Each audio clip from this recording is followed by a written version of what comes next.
Hello, cuckolds. It is your boy, the hater, up in this piece.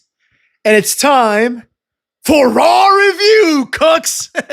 All right, let's get to it segment by segment. Personally, I did not like this Raw in the slightest. I found it to be very, very, very boring. You know, there's certain tropes that keep on happening at a point where it's just too much. And this show was full of them. So we're going to talk about all that. But let's start out with the first segment because this Raw actually started out kind of strong, right? After the obligatory BS where everyone is coming in, the next thing we see is Logan Paul coming out. He basically puts himself over, and then Gunther comes out and says that he sucks. Now, during the exchange between Logan Paul and Gunther, I couldn't help but think two things. Number one, Logan Paul would absolutely beat the shit out of Gunther if he wanted to. And number two, perhaps more importantly, even at wrestling, Logan Paul is better than Gunther. Like, Logan Paul, you can hate him all you want, you know what I mean? I don't really like the guy either. I get it, he's kind of a douche. But it doesn't change the fact that he's talented. Just because you don't like somebody doesn't mean that they're not good at things, right? And that's a very American, in my opinion, point of view. Americans have this thing where it's like, they'll take someone they don't like and they'll attribute characteristics of the person that they don't have, right? So they'll find someone, like, for example, you might hear something like this. They're like, Mike Tyson, like, you know, was convicted of raping a woman. And then they'll say, like, a real man wouldn't rape. Therefore, Mike Tyson's not a real man. Now, if Mike Tyson's not a real man, he might be a bad man, but if he's not a real man, then what the hell does that make the rest of us? You know what I mean? You can just say Mike Tyson is a horrible person. You don't have to start saying he's a coward, he's this. You know, Americans do this a lot, you know? You have a kid getting bullied, and the argument is how the bully must be bullying someone because the bully themselves is insecure. No, motherfucks. They're bullying you because you're weak and you're making yourself into a target. Okay? Nobody will tell you this except Daddy Hater right here, motherfucks. Daddy Hater. That's a new nickname for me right now, cucks. But anyways, Logan Paul comes out and he basically says he's achieved more in his short career than Jey Uso did in the first 15 years of his career. Logan Paul's 100% right. Logan Paul is a better athlete than Jey Uso. He's a better wrestler than Jey Uso. He's better on the mic than Jey Uso. He's better looking than Jey Uso. He's better than him at everything that matters in wrestling. And the same can be said about him and Gunther, right? Gunther, I hate Gunther, and the primary reason why I hate him is because the things that he says are not backed up by evidence. Like, Gunther's like, I'm the best wrestler in the world. It's like, if you were the best wrestler in the world, WWE wouldn't have waited until you were 35 to hire you. You know what I mean? They would have gotten this guy when he was 23. You know? A better argument can be made that Javon Evans is the best wrestler in the world than Gunther. You know what I mean? Because Javon Evans are like, oh, this guy's going to be something. Let's get him quick. You know what I mean? So Gunther's arrogance is, in my opinion, completely unfounded, right? It's like, in the current state of Raw and the WWE in general, wrestlers are really, really old.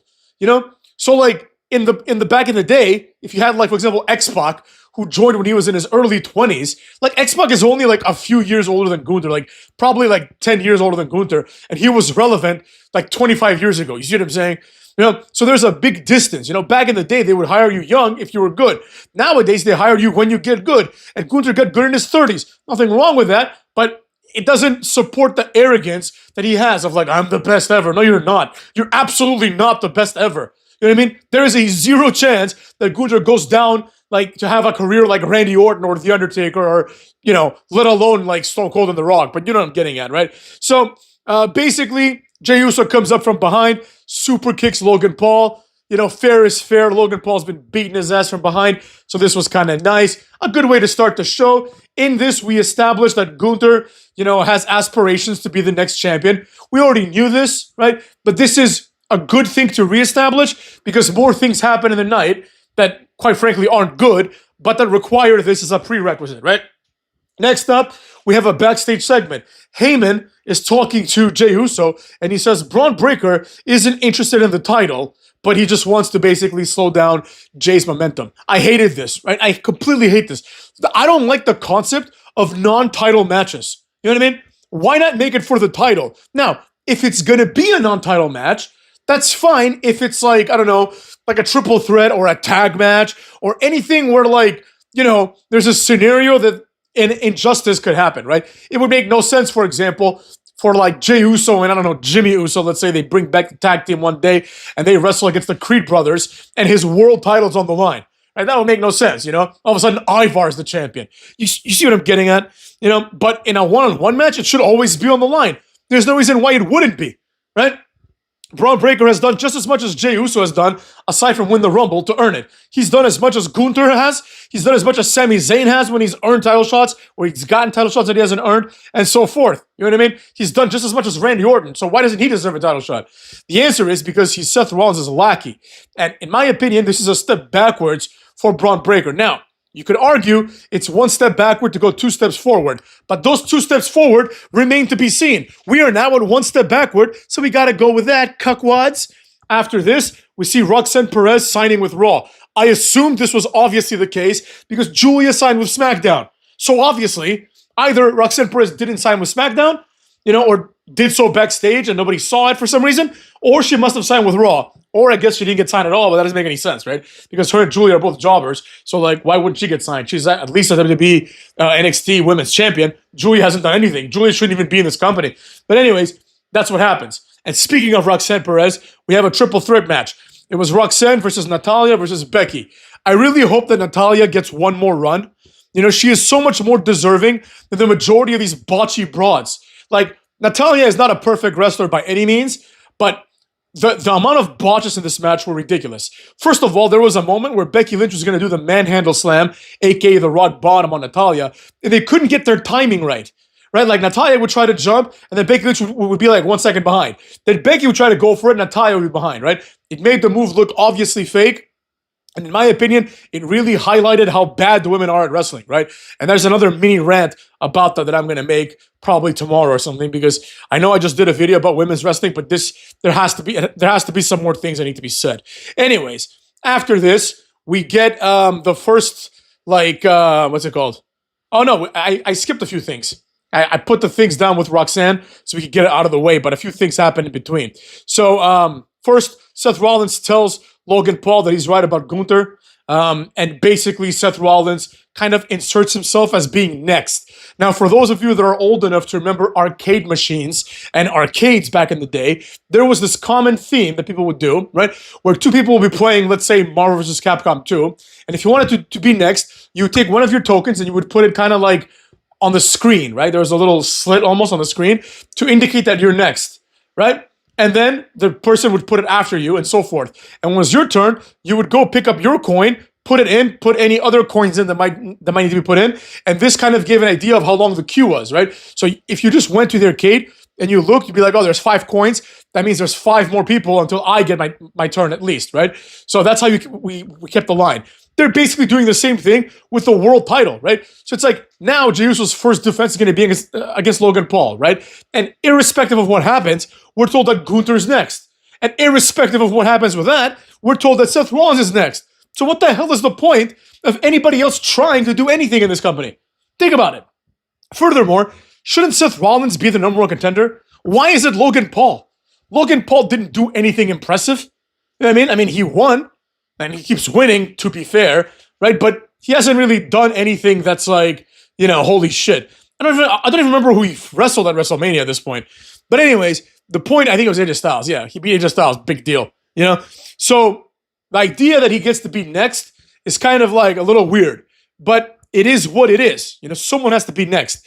But just, it pisses me off because what happens, generally speaking, is they'll have like a 7-week tournament to determine the number 1 contender for the US title or the Intercontinental title. But then for the world title, all you gotta do is show up and say, I'm next. And then you're just next. You can't ride what happened at WrestleMania for this long, motherfucks.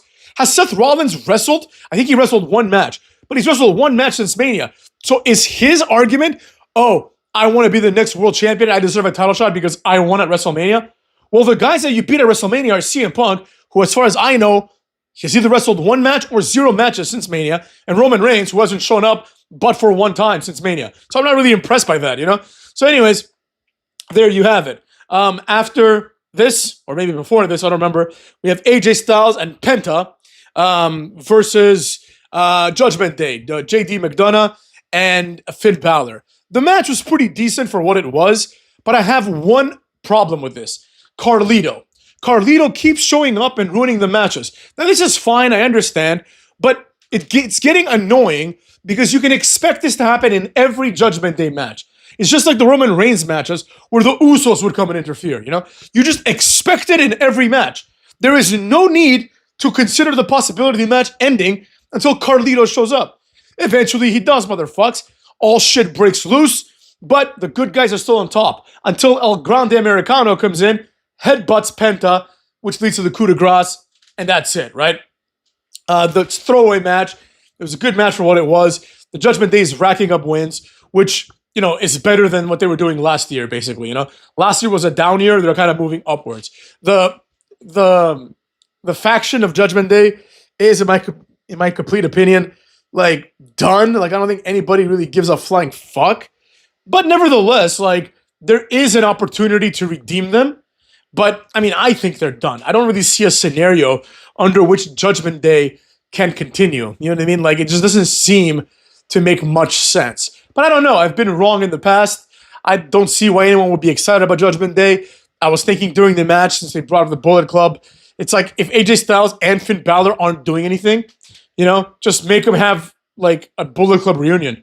That would be more interesting than Judgment Day. Like, at the very least, AJ Styles, Finn Balor, and Gallows and Anderson, whom they would have to rehire, like, those guys would be more entertaining than the present Judgment Day with Carlito and JD McDonough. You know what I mean?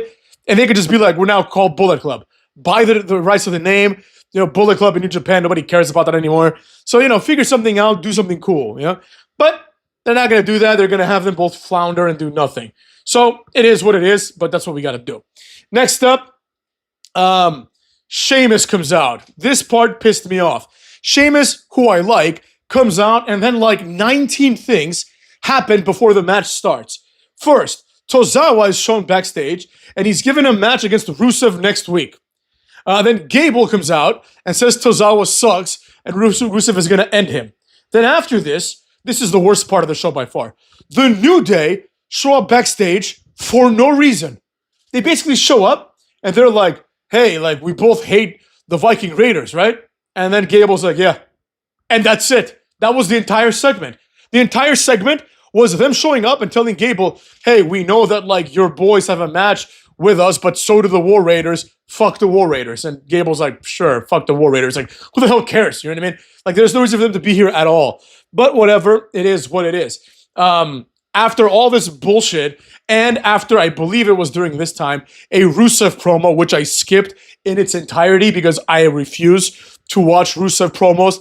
Ban list, motherfucks. Skipped. You know what I'm saying? He got skipped like a bad habit up in this bitch. He got skipped like a rope. You know what I mean? He got skipped to my loo. You understand me, motherfucks?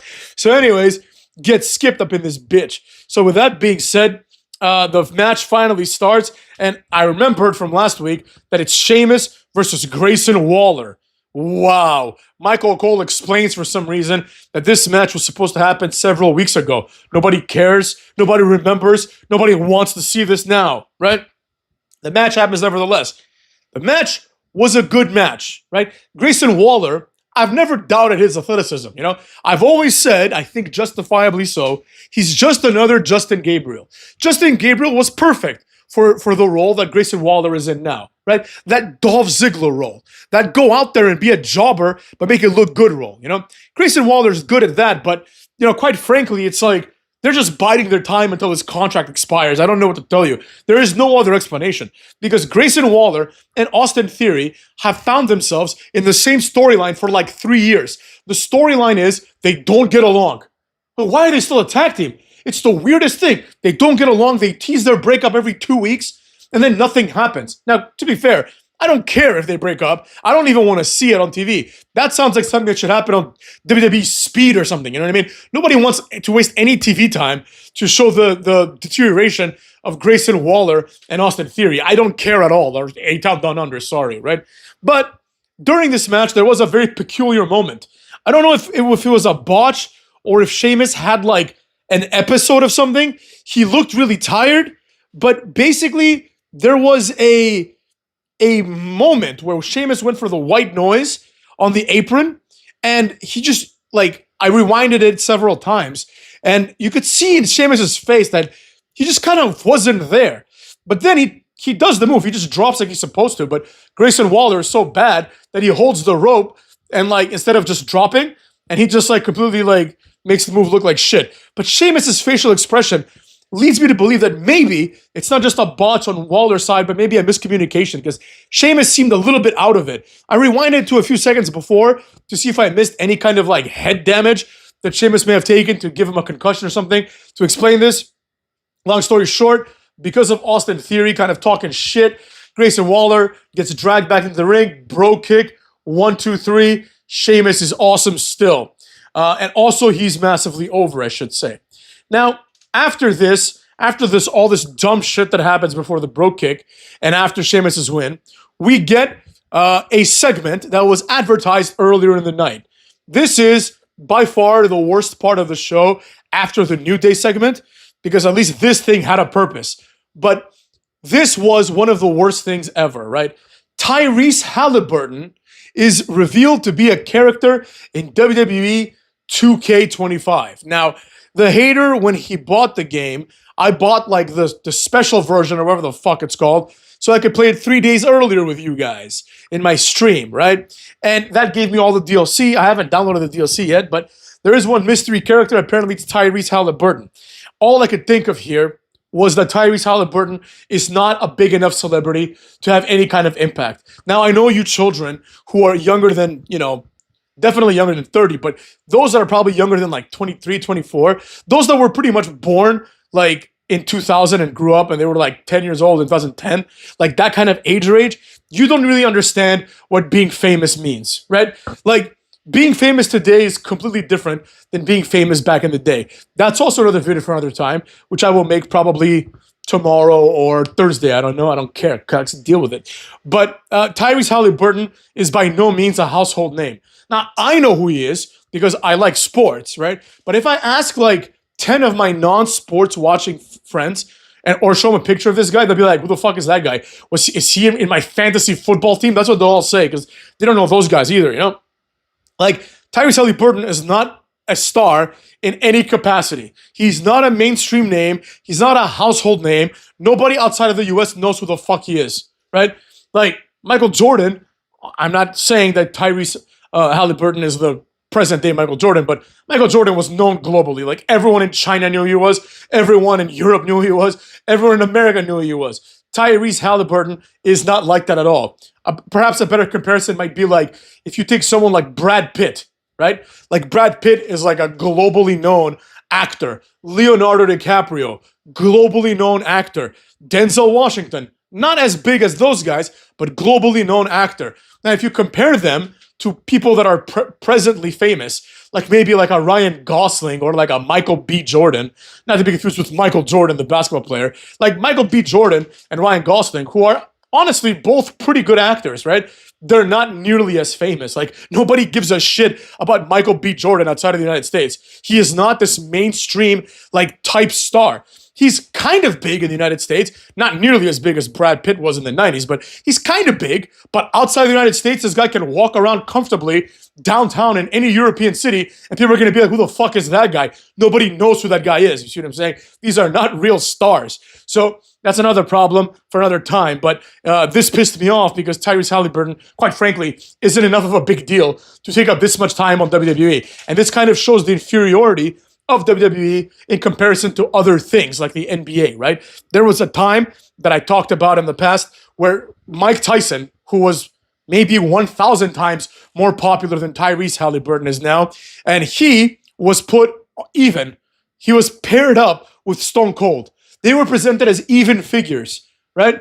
Whereas Tyrese Halliburton and people like ASAP Yams, or whatever the fuck his name is, Travis Scott. I was thinking about ASAP Rocky, then I went to ASAP Yams, and then I went all the way to Travis Scott. But you understand what I'm saying. Whereas these guys are not big deals in any capacity, and they're given all this, like, attention, This just shows how far the WWE has fallen. Like, in the past, if this were like 2001, what would happen is ASAP Rocky would go to the ring and Kane would just choke slam him through a table. That would be the contribution of ASAP Rocky or Tyrese Halliburton. They would get like RKO'd or something. You know what I mean? That's what should have happened. But instead, Tyrese Halliburton, despite having absolutely zero connection to wrestling, is now one of the DLC characters. Ever since last year's DLC, which featured Pat McAfee and the 4 jobbers that nobody knows, except for AJ Hawk, of course. The other guys, nobody knows who the fuck they are. These guys are now in a WWE video game.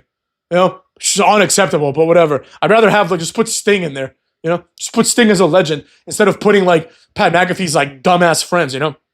Anyways, I fucking hated this completely. They have basically an interview talking about the playoffs. Nobody gives a shit about the playoffs.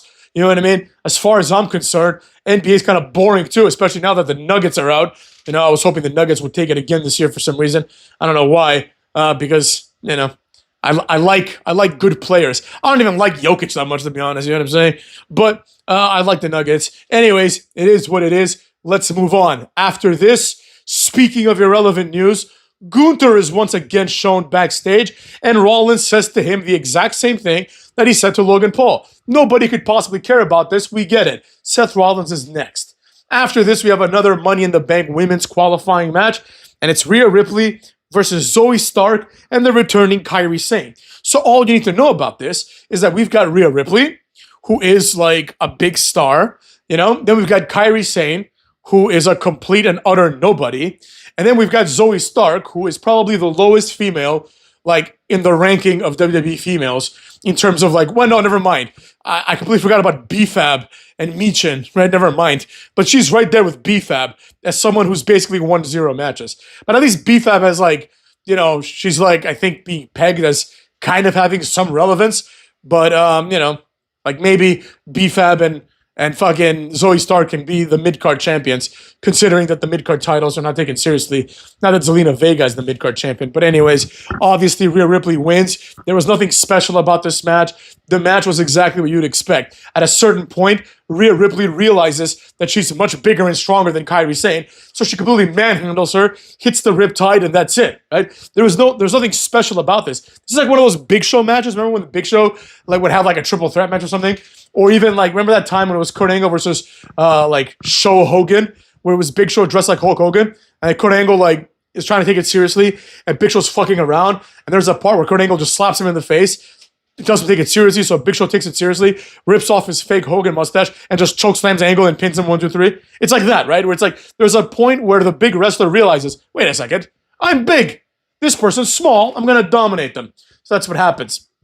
After this, they had an interesting segment backstage. It was Judgment Day. Now they're friends with Roxanne Perez, who has given Dominic chicken nuggets and Carlito an apple. Roxanne Perez, I think, is great for this role because they might do like a Dominic, like, you know, has a thing for her situation, and she was kind of checking her out a little bit. And then also, you know, like Liv Morgan is gone to do her like shit movie, but Raquel Rodriguez is there, so she's like standing up for her homegirl. You know, she's like, "What the fuck are you doing?" Right? But they're like, "Hey, relax." And Finn Balor doesn't like Liv Morgan, so you know he's kind of like taking charge again now that they're back to their winning ways. You know, so I thought that was a nice little segment. There's something that can be done here. A story can be written about this, or something else can be done. But until that happens, you know, this segment was whatever. After this, it's time for the main event. You don't need to know anything about the main event other than the fact that it led to absolutely nothing. You know, Jey Uso versus Braun Breaker. Eventually, the match gets interrupted by interference. They start whooping his ass. Michael Cole says they said all night that all they want to do is weaken Jey Uso. So they do. I don't know why they want to weaken Jey Uso. I mean, I guess so that like he can lose the title and Seth Rollins can wrestle Gunther or Logan Paul, which, I mean, I guess he prefers to wrestle them. I don't know why you'd make an enemy out of the world champion just because like you want him to lose so then you can wrestle the other people. It's kind of weird, but it is what it is. That's the story they're going with. So basically, they're whooping his ass. Sami Zayn comes out. The crowd starts chanting for CM Punk.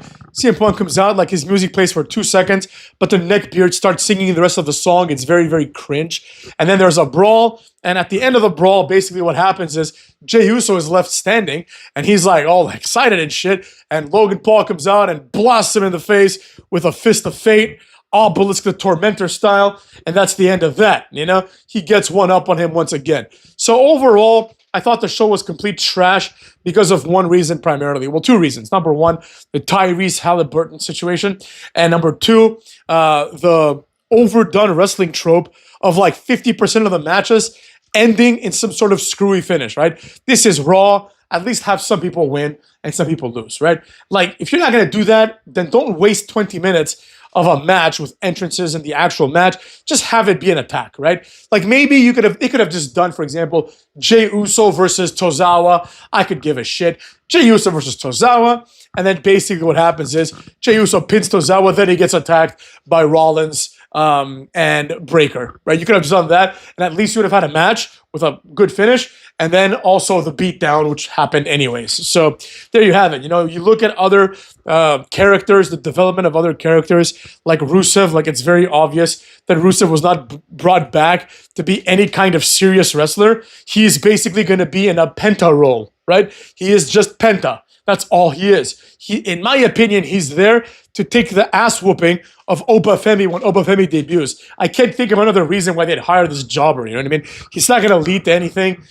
He's already like feuding with nobodies. So there you have it. I mean, I love Tozawa. Everybody knows Tozawa is one of my favorite wrestlers in WWE right now. But let's be honest, it is what it is. It's not going to happen, motherfucks. Rusev's not going to happen. Neither is Tozawa. So that being said, take care of yourselves and go fuck your mothers, motherfucks.